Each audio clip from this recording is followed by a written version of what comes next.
I'm remaking from zero. Yes, you heard that correctly. I'm putting everything I made so far in the trash to start developing something better. Well, in my eyes it's better. Well, you probably never heard of a anyway, so I'd recommend you go watch my last video on the game, but for those who will not do that, or just want a recap, Abyss Forge is an RPG/action game where you fight with a melee weapon while moving at high speeds. Or at least it was.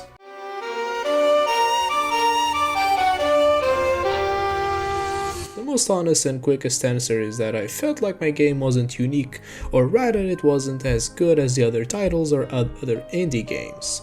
Let's take for example an indie game that I have followed since the very beginning, Blood Teeth, made by Blarkiss.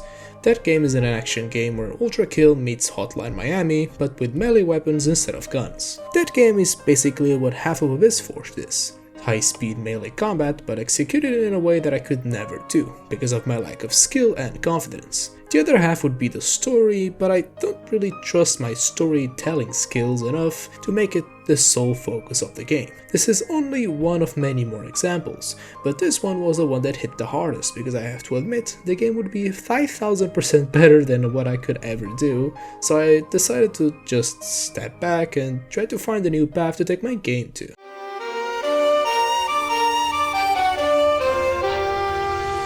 This was where I started playing other melee games, RPG games, and even adventure games, just to have a feel for what path I should take Abyss Forge to. I knew that I wanted to maintain the melee style combat for my game, because that's the one that I liked the most, but I wasn't too sure about the high speed combat. This was when I started playing titles like Kingdom Come Deliverance, Baldur's Gate 3, and the most influential of all, Lunacid. I'm giving the most credit to Lunacid because I feel like that game made me realize that what I was missing this whole time. In the game, without giving much spoilers, you are trapped in the Great Well, and you're trying to find an exit, and in the meanwhile, you have to fight enemies and explore new and exciting areas. Of course, the game isn't perfect. I had my fair share of criticism, like how I didn't like the simple combat of charging an attack to deal more damage and hitting critical spots. This was where I started to get a lot of ideas for my game, and remaking the combat was the first thing that came into my mind. So the idea was quite simple. I would remove the high-speed combat that I made and instead work on something more slow-paced, something more strategic, where every move needed to be calculated for an assured victory. So with this in mind, I gained a new path to follow. This path would slow down the game considerably, but it would open a path to make the game more focused on exploration rather than in linear levels, like in the old version of the game. But how can I transform my old combat, this high velocity combat, into a slower one? Well, by remaking everything!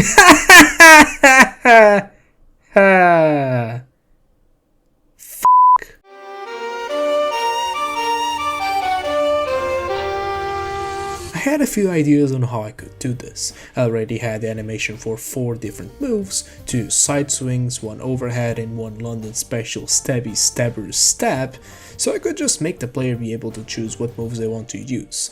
But this would make it so the player would have 4 different keybinds to worry about, because I'm not gonna add a system like in Kingdom Come Deliverance where you can lock on and choose what move to do based on mouse movement.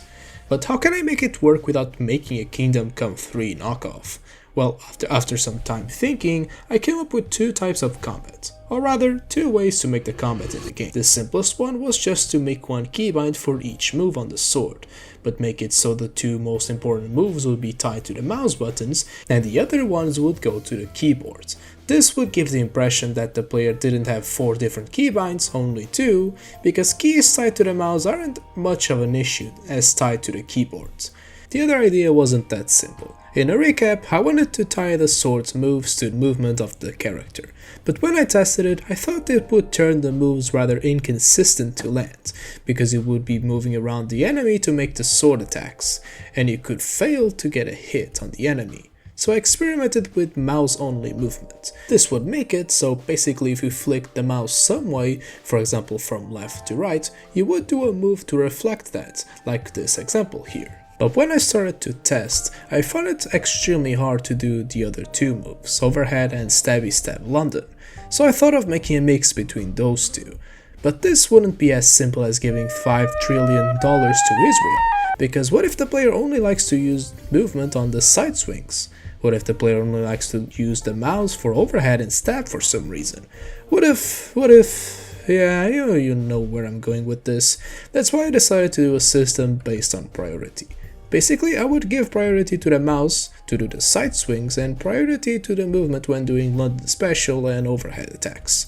The good thing about this system is that the player can still choose to do the side swings with the player movement and still do the other two with the mouse, or just use the movement like someone did.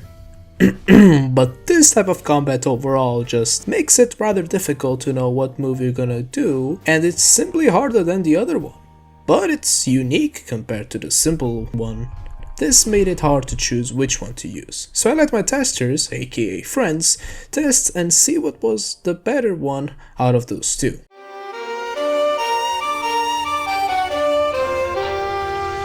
The tests were over and they were a failure.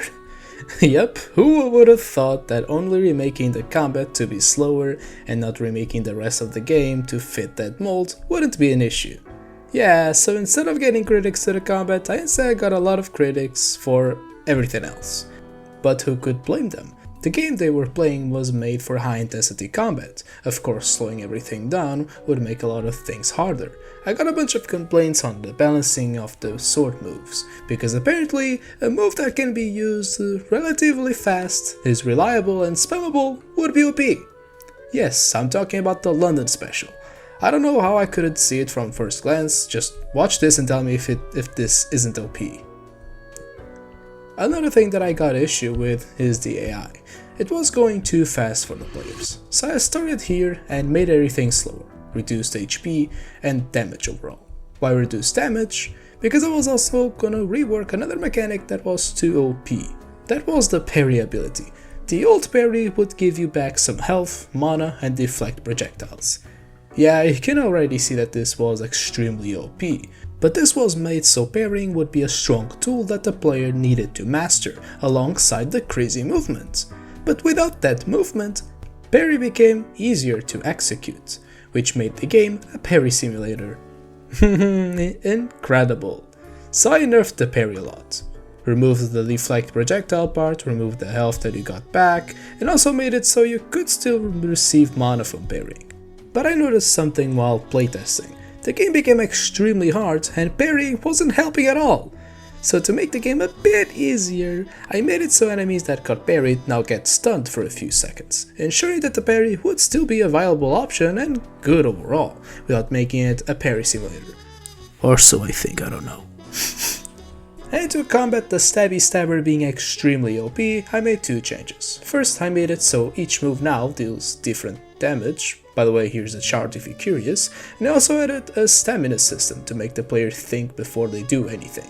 And also here's a chart again, but with the stamina cost. Now, if you look really close, you might see that the London special got nerfed to the ground, making it unusable. Or so you think, because I gave the stabby stab some new perks. First, I made it so you can pair the stabber with an overhead attack to make the stab come faster, and also with this side swing, like in this example here. Making it so the stab becomes more of a desperation tool that you can use if you need a quick attack to use right away. And also you can use to maximize damage on an enemy, but I'm not gonna tell you about that. And also, I don't remember if I ever said this before, but the overhead attack and stabby stab have both knockback. But this was there before in the game. And I also added a way to see what attack would be done by the player in the combat experiment number 1, the one with the movement / mouse based attacks.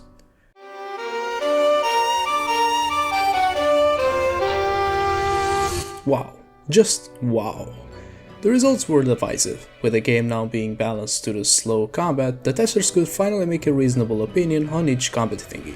So let me start with combat number 1. Combat 1 was said by testers to be kinda clunky, strange, and hard overall, but, and I quote, "This combat has a greater challenge, it's different from the rest, and it compensates for the fact that it's less consistent than the other.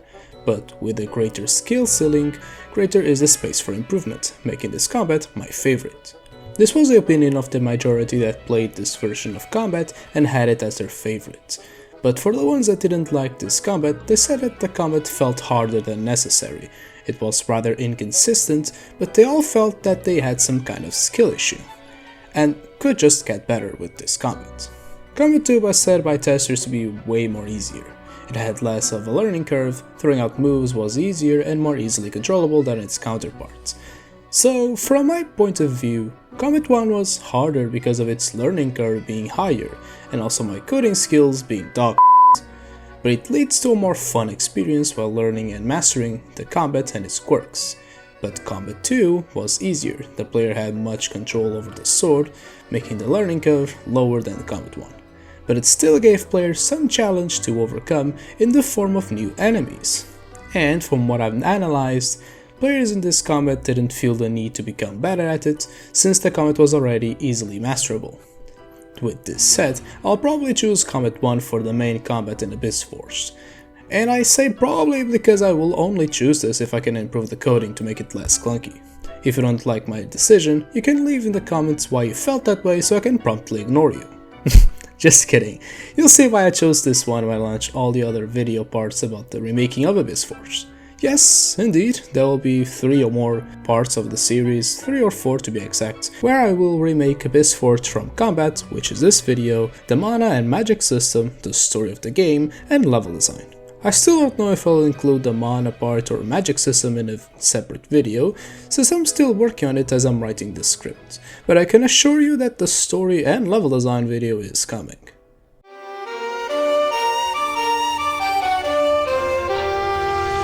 So this is everything that I have to show you today. Unfortunately, I can't release this experiment I made to you guys, since it includes parts that would have been in an original demo for the game, and because I don't want people to dig it and see it, so I will choose not to do it.